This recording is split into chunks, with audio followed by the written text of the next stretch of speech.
सच मान लेते हैं, है ना। और इसीलिए फिर हम परेशान रहते हैं, मेरी पत्नी ने मुझे धोखा दे दिया, मेरे पति ने मुझे धोखा दे दिया और वो मुझे छोड़ के चला गया, अब मेरा जीवन वीरान हो गया। मतलब हम जानते ही नहीं है कि ये जिस चीज़ के पीछे हम पागल हुए जा रहे हैं, रो रहे हैं, ऐसा कुछ है ही नहीं। ये तो सब प्राकृतिक घटनाएं हैं, यहाँ तो सब होता रहता है, यहाँ कुछ नई बात नहीं है ये सब चीज़ें, है ना। तो जिस व्यक्ति ने ये समझ लिया, जिस व्यक्ति ने ये जान लिया कि ये सब भ्रम है, माया है, ये जाल है, मतलब बाहर जो हो रहा वो नहीं, जो आपके भीतर उठ रहा है। जो दर्द तकलीफ कहाँ होती है? भीतर होती है ना, जिसे हम कहते हैं तड़प रहा हूँ मैं, मुझे दर्द हो रहा है, मेरे दिल में दर्द हो रहा है, मुझे धोखा मिल गया, मेरी आत्मा को चोट पहुँच गई।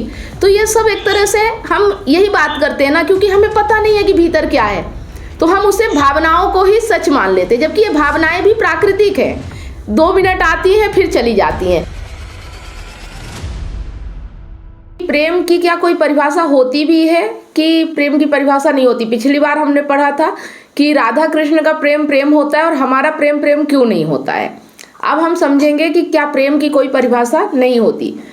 तो यहाँ पे जो प्रश्न करता है, आप बार बार हमारे साधारण और सांसारिक प्रेम को झूठा सिद्ध करने में लगे रहते हैं। आप बार बार कहते हैं कि हमारे प्रेम में कोई दम नहीं, हमारा प्यार कुछ असली नहीं। जब दुनिया के बड़े बड़े ज्ञानी भी आज तक प्यार की कोई परिभाषा नहीं दे पाए, तो आपको कैसे पता कि हमारा प्यार सच्चा है कि नहीं? तो यहाँ पे जवाब में कहते हैं कि अच्छा तरीका है ना, ये ईमानदारी से जांचना भी नहीं है कि हम जिसको प्यार कह रहे हैं वो क्या है, उसमें कितनी असलियत है, कितना धोखा है, कितना शरीर है, कितना मन है और कितनी आत्मा है।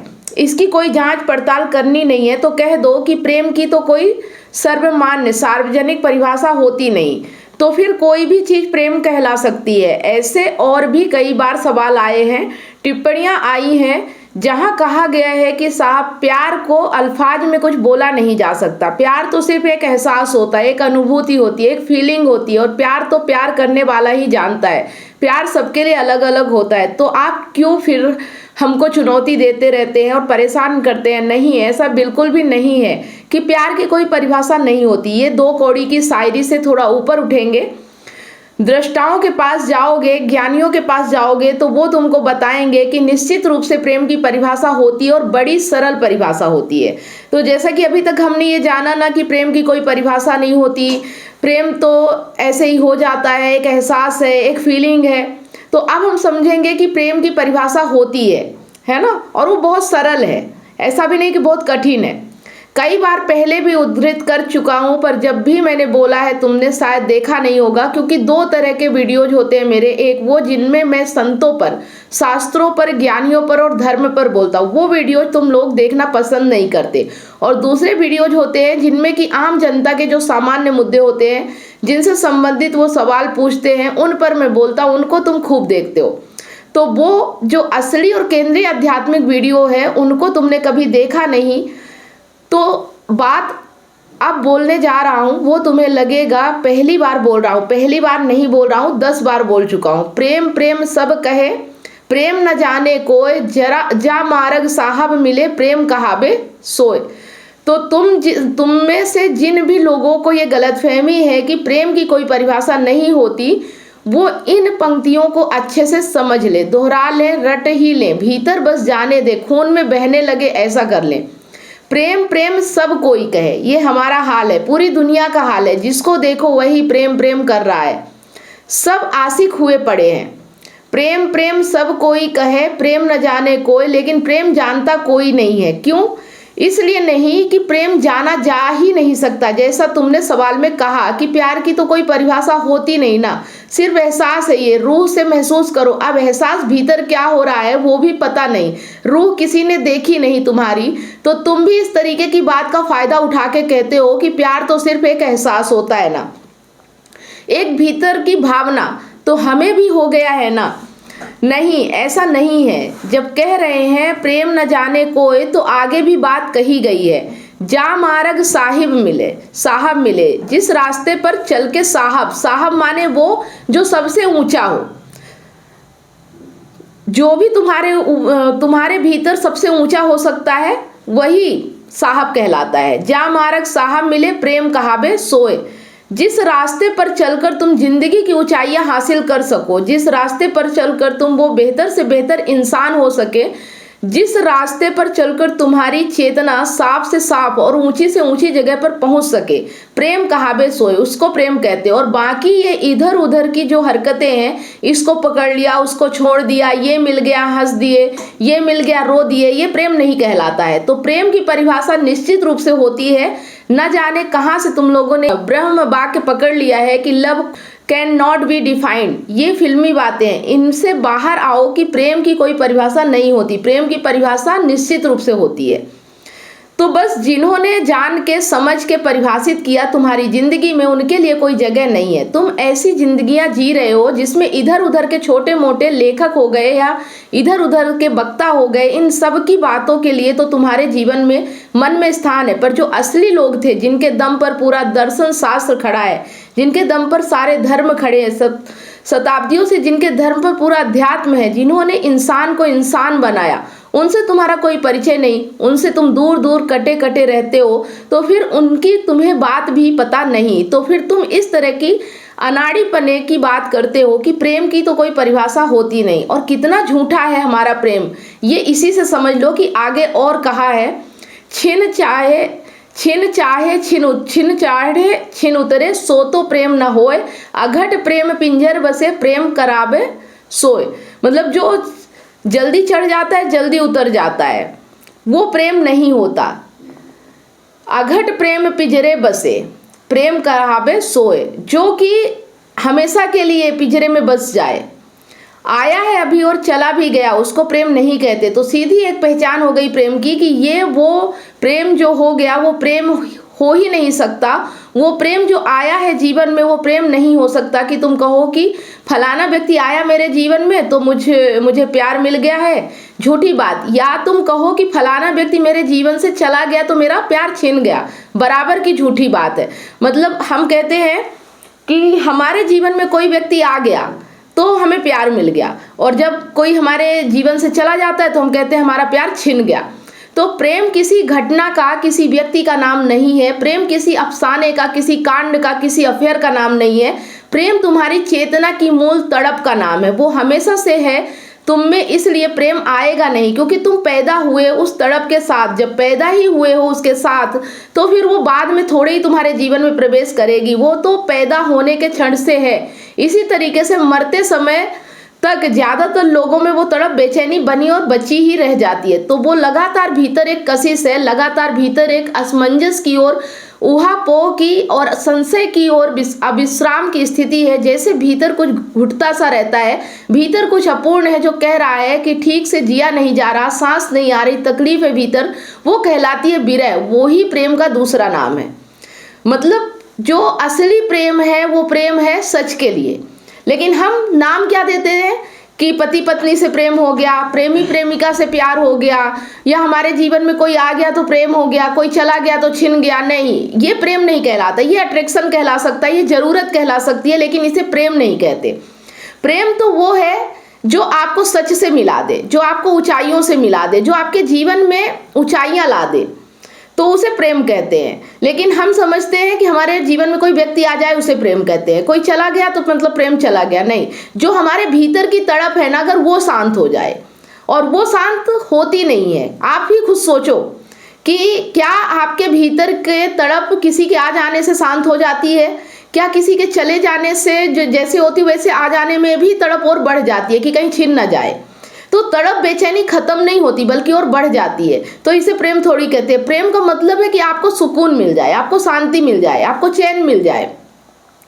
तो हम सबको कुछ ऐसा चाहिए जो हमें शांत कर दे, हम सबको कुछ ऐसा चाहिए जो हमें एक आखिरी चैन तक, विश्राम तक पहुंचा दे। वो प्रेम है। जो मार्ग साहब मिले, जिस रास्ते पर चल करके तुम अंतिम मुक्ति, शांति, ऊंचाई पालो, उसका नाम प्रेम है। समझ में आ रही बात? तो ज्यादातर तो जो हमारे रास्ते होते हैं जिनको हम प्रेम का रास्ता कहते हैं, ये तो छोड़ो, उस पर शांति मुक्ति मिलेगी। तुम्हारे जीवन में अगर थोड़ी बहुत शांति होती भी है तो प्रेम के कांड करके उसे भी गवा देते हो। अगर आप किसी के प्रेम में पड़ जाओ तो आप देखोगे कि आपके जीवन की शांति चली जाती है, छिन जाती है। तो वो प्रेम कैसा हुआ? एक आम आदमी जिसकी जिंदगी में प्रेम कहानियां ना हो, वो तो हो सकता है तुमको थोड़ा बहुत शांत दिख भी जाए, पर जिसने एक बार किसी ऐसी कहानी का श्री गणेश कर लिया, जैसा कहते हैं आम भाषा में कि टाका भिड़ा लिया, वो तुमको शांत दिख जाए, अनुत्तेजित दिख जाए, चुपचाप मौन, अपने आप में पूर्ण और ध्यानस्थ दिख जाए, इसकी संभावना बहुत कम है। इसकी संभावना कम इसलिए है क्योंकि आत्मज्ञान के अभाव में, अध्यात्म के अभाव में हमें कुछ पता ही नहीं है कि इन मूल शब्दों का अर्थ क्या है। जीवन के बारे में जानकारी मिल रही है फिल्मों से या अपने ही जैसे दोस्तों यारों से या परिवार के लोगों से, जो कि अपने आप में कुछ खास होशियार जानकार है नहीं। तो हमें बड़े मौलिक संशय रह जाते हैं, हम बड़े अंधविश्वास में जीते हैं। अंधविश्वास यही थोड़े ही है कि तुमने कोई जानवर देखा और तुम कहने लग गए कि ये जो जानवर है ना, ये वो फलाने गांव का कद्दू सिंह है और वो मर करके ये जानवर बन गया। यही भर थोड़े ही अंधविश्वास होता है। अंधविश्वास माने कोई भी ऐसी चीज मान लेना जो तुमने समझी ही नहीं। अब तुम कह रहे हो कि आई एम इन लव, मुझे प्यार हो गया है, और बिना जाने तुम बोल रहे हो कि तुम्हें प्यार हो गया है। तुम्हें पता भी नहीं कि वास्तव में हुआ क्या है भीतर। कुछ तो चल रहा है भीतर, सरसराहट सी मची हुई है तन में, पर पता नहीं तुमको हुआ क्या है। उसको जाने बिना तुम कह रहे हो कि हमें भी इश्क हो गया है। ये भी अंधविश्वास है, बराबर का अंधविश्वास। और ये अंधविश्वास खूब पढ़े लिखे लोग भी पाल रहे हैं, खूब बुद्धिजीवी लोग भी पाल रहे हैं कि हमें भी प्यार हुआ है। तो ये सब अंधविश्वास आत्मज्ञान के अभाव में है। देखो, दो तरह के अंधविश्वास होते हैं। एक बाहरी अंधविश्वास, वो भौतिक ज्ञान, सांसारिक ज्ञान, फिजिकल नॉलेज के अभाव में होता है। जैसे कि कोई हो आदिवासी और उसको तुम यहाँ बुला लो शहर में, और वो रहता था शताब्दियों से किसी बीहड़ जंगल में जहाँ किसी तरह की कोई वैज्ञानिक प्रगति खोज कभी हुई नहीं। उसको तुम यहाँ बुला लो, उसके सामने टीवी चला दो और टीवी में से आवाज आने लगे, उसके पटल पर चित्र दिखने लगे, तो कोई बड़ी बात नहीं है कि वो जो आदिवासी है वो नाचने लगे, झूमने लगे, या डर जाए, या टीवी को ही प्रणाम करना शुरू कर दे। तो ये तो अंधविश्वास है। उसको लग रहा है कि टीवी के भीतर कोई बैठा है जो गाना गा रहा है। उसके सामने तुम रेडियो रखोगे और रेडियो से गाना आ रहा है, तो वो घूम के रेडियो के पीछे जाएगा। उसको लगेगा रेडियो के पीछे कोई बैठ के गाना गा रहा है, और जब उसे रेडियो के पीछे भी कोई दिखाई नहीं देगा तो हो सकता है कि वो रेडियो को अपना कोई देवता इत्यादि घोषित कर दे। ये अंधविश्वास है, क्योंकि उसे सांसारिक ज्ञान नहीं है। एक अंधविश्वास होता है भीतर का अंधविश्वास होता है जब तुम्हें भीतर का कोई ज्ञान नहीं होता, आध्यात्मिक ज्ञान नहीं है, आत्मज्ञान नहीं है। तुम कौन हो, मन तुम्हारा कहाँ से आता है, कहाँ को जाता है, कैसे चलता है, इसका तुम्हें कुछ पता नहीं। तब तुम्हारे जीवन में जो कुछ चल रहा होता है, तुम उसके बारे में ठीक वैसे ही भ्रांति में रह जाते हो जैसे कि वो आदिवासी टीवी के बारे में भ्रांति में रह जाता है। भ्रांति समझते हो ना, भ्रम में। वो आदिवासी समझ रहा है कि टीवी में जो हो रहा है वो टीवी के अंदर कोई वास्तव में है। आदिवासी को संगीत सुनाई पड़ रहा है, वो सोच रहा है टीवी के अंदर वास्तव में कोई लड़की खूबसूरत वो गाना गा रही है। वैसे ही तुम्हारे भी भीतर कुछ हो रहा है, तुम्हें भी लग रहा है कि तुम्हारे दिल में वास्तव में है कोई लड़की जो गाना गा रही है। दोनों अंधविश्वासी हो।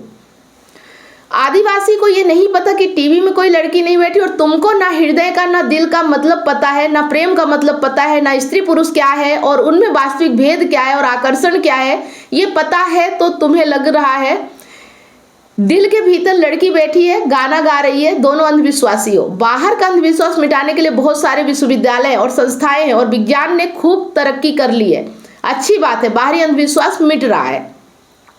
भीतर का अंधविश्वास मिटने की जगह और सघन होता जा रहा है। हालांकि हम 21वीं शताब्दी में बैठे हैं, वो ही जो भीतर का अंधविश्वास है वो हटे, इसके लिए तुम्हारी संस्था लगातार प्रयास कर रही है, काम कर रही है। लेकिन भीतर का अंधविश्वास तभी हटेगा जब तुम आध्यात्मिक ग्रंथों के करीब आओगे, जब तुम एक तरफ तो ग्रंथों को पढ़ोगे और दूसरी तरफ अपने जीवन को ईमानदारी से और कड़ाई से अवलोकन करोगे, तब भीतर का अंधविश्वास हटता है। अंधविश्वास को सर जैसे एग्जाम्पल दिए, वो टीवी के अंदर से कोई लड़की गाना गाती है तो जिसको पता नहीं रहता है तो वो समझते हैं कि सही में कोई लड़की है पीछे। तो लेकिन अब हम लोगों को भी वैसे ही लगता है।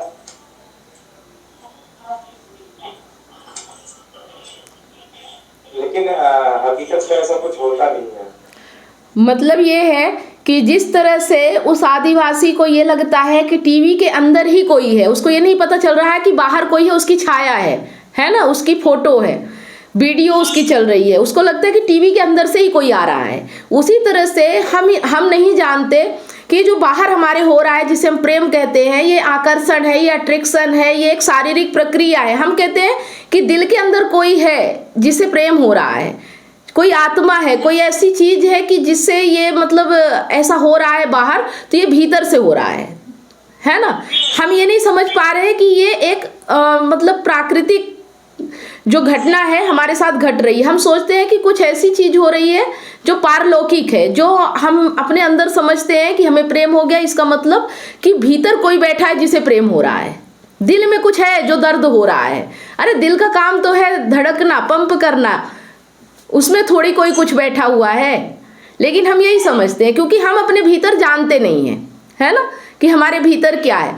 तो हमारे भीतर जानने के लिए हमें आत्मज्ञान की जरूरत है, जो कि अभी हम पढ़ रहे हैं। जैसे कि अब हम गीता समझ रहे हैं, अष्टवक्र गीता समझ रहे हैं, तो इन सब चीजों से हमें पता चल रहा है कि भीतर एक अहंकार है, जो कि जैसे लालच, लोभ, क्रोध, मोह, माया, प्रेम, ये जो जिसको उठ रहा है ना, ये सब एक तरह से भ्रम है। अहंकार किसको कहते हैं? भ्रम को अहंकार कहते हैं, ठीक है, भ्रम को ही अहंकार कहते हैं। जो ये भीतर हमारे उठ रहा है ना, ये एक भ्रम है और हम इसे सच मान लेते हैं। जैसे टीवी में चित्र दिख रहा है तो वो आदिवासी उसे सच मान लेता है, उसी तरह से हमारे अंदर जो भ्रम उठ रहा है हम उसे सच मान लेते हैं, है ना। और इसीलिए फिर हम परेशान रहते हैं, मेरी पत्नी ने मुझे धोखा दे दिया, मेरे पति ने मुझे धोखा दे दिया और वो मुझे छोड़ के चला गया, अब मेरा जीवन वीरान हो गया। मतलब हम जानते ही नहीं है कि ये जिस चीज के पीछे हम पागल हुए जा रहे हैं, रो रहे हैं, ऐसा कुछ है ही नहीं। ये तो सब प्राकृतिक घटनाएं हैं, यहाँ तो सब होता रहता है, यहाँ कुछ नई बात नहीं है, ये सब चीजें, है ना। तो जब समझ में आ जाता है तो हम इन चीज़ों के पीछे दुखी नहीं होते हैं, हम परेशान नहीं होते हैं। हमारे जीवन में कुछ भी चलता रहे, हमें ये पता है कि ये तो होता ही है, नॉर्मल सी बात है, समझ रहे हैं। तो जिस व्यक्ति ने ये समझ लिया, जिस व्यक्ति ने ये जान लिया कि ये सब भ्रम है, माया है, ये जाल है, मतलब बाहर जो हो रहा वो नहीं, जो आपके भीतर उठ रहा है। जो दर्द तकलीफ कहाँ होती है? भीतर होती है ना, जिसे हम कहते हैं तड़प रहा हूं मैं, मुझे दर्द हो रहा है, मेरे दिल में दर्द हो रहा है, मुझे धोखा मिल गया, मेरी आत्मा को चोट पहुंच गई। तो ये सब एक तरह से हम यही बात करते हैं ना, क्योंकि हमें पता नहीं है कि भीतर क्या है, तो हम उसे भावनाओं को ही सच मान लेते हैं, जबकि ये भावनाएं भी प्राकृतिक है, 2 मिनट आती हैं फिर चली जाती हैं। अभी आपके विचार कुछ भी आएंगे, अगर उस पर आप रिएक्ट न करो तो वो फिर चले जाएंगे, कुछ करके नहीं जाएंगे। जब आप रिएक्ट करोगे तो वो आपका भला बुरा करेंगे, अगर आप रिएक्ट नहीं करोगे तो ना आपका भला करेंगे ना बुरा करेंगे, आएंगे और चले जाएंगे, ठीक है। आ गई बात समझ में? तो हमें ये जानना है, हम बहुत पागल रहते हैं दूसरों के पीछे, हमें लगता है कि सामने वाला व्यक्ति हमें कितना प्यार करता है, ये नहीं पता कि वो अपने जरूरत के लिए प्यार कर रहा है। उसकी कुछ शारीरिक जरूरतें हैं, कुछ इच्छाएं हैं, जिसके लिए वो हमें चढ़ा रहा है आसमान पे, और हम चढ़ते जा रहे हैं। हमें लग रहा है कि हमें कुछ बहुत बड़ा मिल जाएगा। अब आप देखो कि जिस दिन से किसी को किसी से प्रेम होता है, उस दिन से वो कितना चैन में रहता है, उसका सारा चैन सुकून छिन जाता है। क्यों? क्योंकि वो जो चाह रहा है वो मिलता नहीं है, वो जो चाहता है वो उसे मिलता नहीं। वो सुकून चाहता है, लेकिन सुकून तो और मतलब बेचैनी और बढ़ जाती है। आप किसी से भी पूछो, आप अपने आप को देखो कि जब से आपको प्रेम हुआ, जब से आपको जो भी मिला, कोई व्यक्ति मिल गया या आपकी शादी हो गई, तो चैन मिला या बेचैनी बढ़ी है? ये देखो आप, है ना। तो जो हम सोच रहे हैं कि रिश्ते में हमें शांति मिल जाएगी, वो नहीं मिलेगा, है ना। रिश्ते जरूरतों के लिए हैं, तो उनको उसी तरह से देखो, उनसे चैन पाने की और शांति पाने की कोशिश मत करो। जो चल रहा है चलने दो, संसार में सब कुछ चलता है, वैसे हमारे रिश्ते भी चलते हैं। जब हम हर चीज को समझते हैं तो अपने रिश्तों को भी समझो। ज्यादातर लोग रिश्तों में ही उलझ के रह जाते हैं। दुनिया तो थोड़ी बहुत समझ भी लेते हैं कि चलो इसका कोई काम नहीं है, लेकिन रिश्तों में फंस जाते हैं। मैं डिप्रेशन में जा रहा हूँ, मैं परेशान हो रहा हूँ, कोई मुझे छोड़ कर, ये तो प्रकृति है, ये तो आना जाना लगा ही रहता है। कोई आएगा, कोई जाएगा, कोई कहीं जाएगा, किसी का मन कहीं भटकेगा, उसे कोई कंट्रोल थोड़ी कर सकता है। कंट्रोल तो वही कर सकता है अपने मन को जिसने जान लिया है, जिसने समझ लिया है। जिसको नहीं पता वो कभी कंट्रोल नहीं कर पाएगा, वो तो भागता ही रहेगा, भ्रम में, झूठ के पीछे भागता ही रहेगा। अब आप मेरे सामने बैठे हो टीवी में, तो आप, मुझे पता है कि आप अपने घर पे बैठे हो, यहाँ नहीं हो, ये आपकी छाया है, ठीक है। लेकिन कोई अगर नहीं जानता, जैसे उस आदिवासी की बात हुई, तो वो ये समझेगा कि आप टीवी के अंदर ही हो। है ना। और जब आप नहीं दिखोगे तो वो टीवी में ही ढूंढने लगेगा आपको, समझ रहे हो। लेकिन मुझे पता है, तो मैं टीवी ये कंप्यूटर लैपटॉप बंद होने के बाद भी मैं जानती हूँ आप कहाँ हो, तो मुझे बेचैनी नहीं होगी। लेकिन वो बेचैन हो जाएगा कि अभी ये आदमी था, अभी कहाँ गायब हो गया, समझ रहे हो। तो जानने से ये फर्क पड़ता है कि हम बेचैन नहीं होते, हमें चैन मिलता है, शांति मिलती है। लेकिन अज्ञान में हमें बेचैनी मिलती है, सुकून छिन जाता है। तो ज्ञान का फर्क इतना ही है कि आप जब चीज़ों को जानने लगते हो, समझने लगते हो, तो आपको जो ये डिप्रेशन, बेचैनी, तड़प, घुटन ये सब होती है ना, ये बिल्कुल होना बंद हो जाता है और आप एक नॉर्मल ज़िंदगी जी सकते हो। फिर जैसी भी ज़िंदगी हो, आप जानते हो जैसी भी होगी आप जी लोगे, फिर भीतर दर्द नहीं होगा, है ना। ये भीतर का दर्द खत्म करने के लिए ही ज्ञान होता है।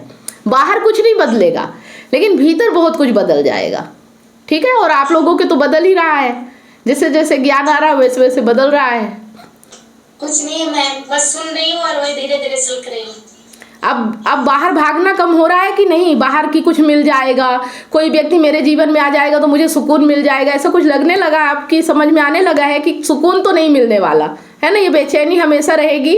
ये सुकून तभी, हाँ सुकून। ये मोबाइल दूसरा चेंज कर दी ऐसे ही, मतलब वही बेटे का व्हाट्सएप पे आता है मैसेज और आपका बात सब बंद कर दी। मैं कुछ फेसबुक बस थोड़ा बहुत है, इंस्टाग्राम सब बंद कर दी, क्योंकि मेरे यूज का नहीं है तो इसलिए दूसरे को टेंशन होता है, इसलिए अच्छा अपनी भी जिंदगी शांत रखो, उनकी भी।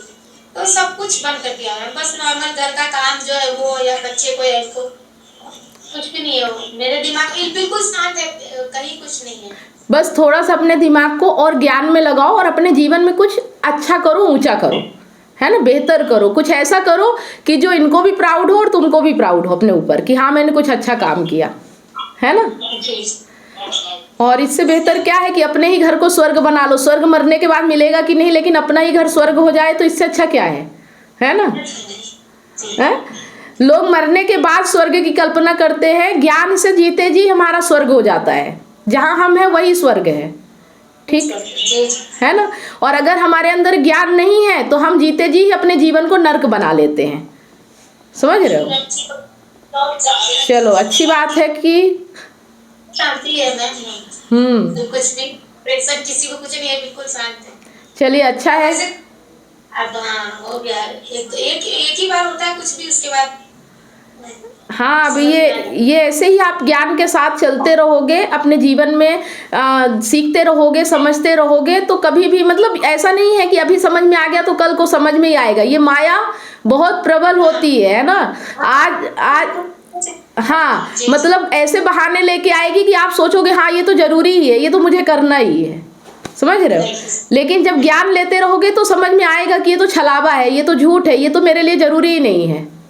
हाँ डेली मतलब जैसे कुछ एक दो दिन चला के एक दो दिन आपसे बात कर लेते हैं, तो ऐसे गाइडलाइन मिल जाती है तो फिर वो हो जाता है धीरे धीरे।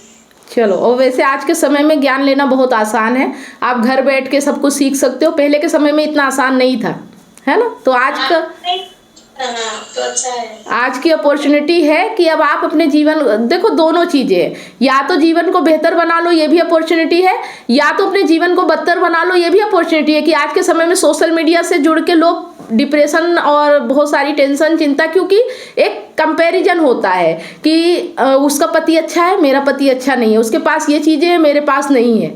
तो अगर इस तरह के जीवन में जाओगे ना, इस तरह की वीडियोज देखोगे तो अपना टेंशन पालोगे अपने जीवन में, क्योंकि जो है वो तो मिलेगा नहीं, लेकिन आपके पास जो है उसका भी आनंद नहीं ले पाओगे, सिर्फ एक कंपैरिजन में, है ना।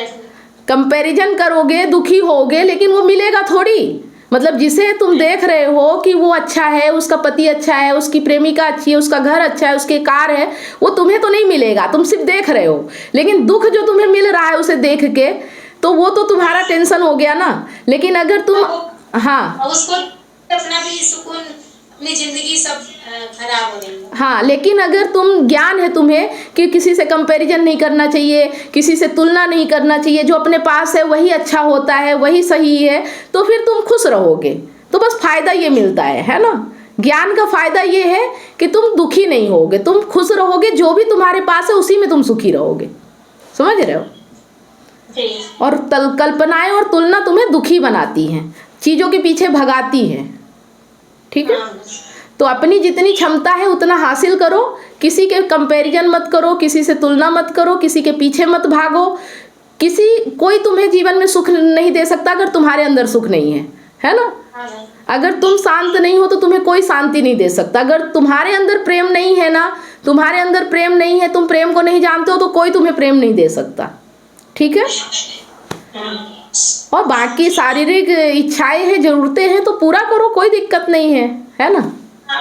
इतनी सारी काउंसलिंग करने के बाद मुझे रियलाइज हुआ कि लोग अपने रिलेशनशिप और लाइफ से कितने ज्यादा परेशान हैं। जबकि मैंने अपने YouTube चैनल और Facebook पेज पर हजारों वीडियो रिलेशनशिप से रिलेटिव फ्री में डाल रखी हैं, फिर भी लोग पर्सनल काउंसलिंग चाहते हैं। नमस्कार दोस्तों, मैं कमलेश सोनी एक रिलेशनशिप कोच हूँ। 2019 से लेकर आज तक हजारों लोगों को मैंने फोन पर मदद किया है, जो लोग अपने रिलेशनशिप प्रॉब्लम्स को लेकर मुझे कांटेक्ट करते हैं। अब मेरा ये मिशन है, जो लोग रिलेशनशिप प्रॉब्लम्स को लेकर हताश और निराश है, ऐसे लोगों की मैं मदद करूं, ताकि लोग अपने रिलेशनशिप को खुद ही ठीक कर सके और जीवन में हमेशा खुश रहे, ना कि निराशा की ओर आगे बढ़े। जिस तरह से आपको बीमारी ठीक करने के लिए एक्सपर्ट डॉक्टर की जरूरत होती है, वो चेकअप करके आपका इलाज करता है, उसी तरह से आपको एक काउंसलर की जरूरत पड़ती है आपकी एग्जैक्ट प्रॉब्लम को समझकर उसका सलूशन देने के लिए। तो आप दिए गए नंबर पर काउंसलिंग के लिए अपॉइंटमेंट बुक करा सकते हैं।